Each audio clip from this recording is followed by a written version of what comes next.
বিসমিল্লাহির রহমানির রহিম। হে সমস্ত জগতবাসী, আজ আমি আপনাদের সামনে যে আলোচনাটি নিয়ে আসলাম সেই আলোচনাটি হলো সূরা হুমাজা।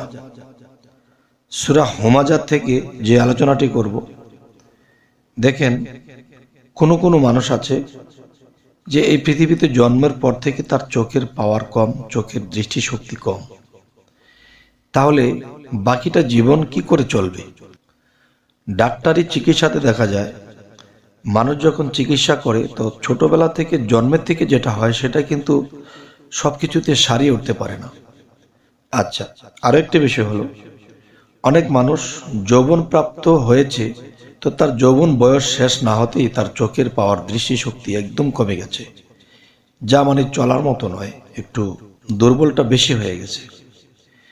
এবং দেখা যায় এমন এমন ব্যক্তি আছে যারা একেবারেই দেখতে সমস্যা হয়, যে চশমা দেওয়ার পরেও তাদের সমস্যা হয়।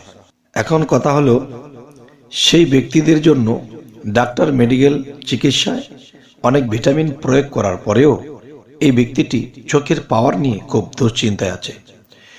দেখা গেছে আমার চোখের পাওয়ার যদি মোটামুটি থাকে ভালো, তাহলে আমি চশমা পাওয়ার দিয়ে আমি দেখতে পারবো, চলতে পারবো। কিন্তু চোখ যদি ডিস্টার্ব থাকে এবং চোখের পাওয়ার যদি অতিরিক্ত খারাপ থাকে, তখন কিন্তু সেই চশমাতেও তার ডিস্টার্বটা শেষ হচ্ছে না, যাচ্ছে না।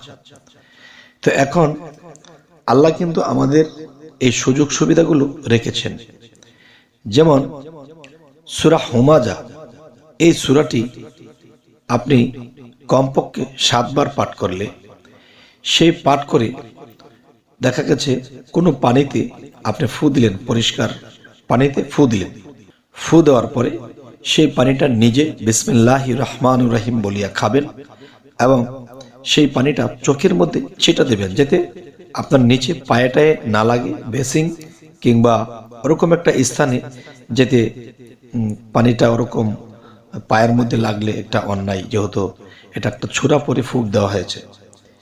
তো এখন চোখের মধ্যে নিয়মিত কিছুদিন দেবেন। আবার যখন ঘুমাবেন তখন 2 ফোঁটা পানি আঙ্গুল দিয়ে নিয়ে তখন 2 চোখে ড্রপের মতো 3 ফোঁটা দিয়ে, 2টি চোখে 6টি ফোঁটা দিয়ে শুয়ে থাকবে। এরকম বেশ কিছুদিন করুন, ইনশাআল্লাহ। সূরা হুমাজার যে একটা ওসিলা, আল্লাহ বলেছে যে আমি বিভিন্ন কালাম, যে আমার কোরআনে যা কিছু আছে সমস্ত কিছু আমার কালাম। আর কালাম অর্থ কি? আল্লাহর কথা। তাই বলে কি আল্লাহর কথা কখনোই বিফল যায় না। তাই আপনাদের সামনে এই আলোচনাটি তুলে ধরলাম। তবে আরেকটি বিষয় হলো, যে সেই বিষয়টি হলো, দেখুন আমরা দেখা যায় সকালে যখন ঘুম থেকে উঠব, চোখটা বন্ধ করে যদি কারো মুখস্থ থাকে, তাহলে সূরা হুমাজা আপনারা অবশ্যই যদি পাঠ করে উঠতে পারেন। কারণ একটা বিষয় হলো যে কোরআন পাঠ করতে হলে ওযু করতে হয়, এই কথাটি বলা আছে। কিন্তু দেখেন, কোরআন যদি আপনার ওযু না থাকে, তাহলে কোরআনকে না ধরে আপনি পাঠ করতে পারবেন।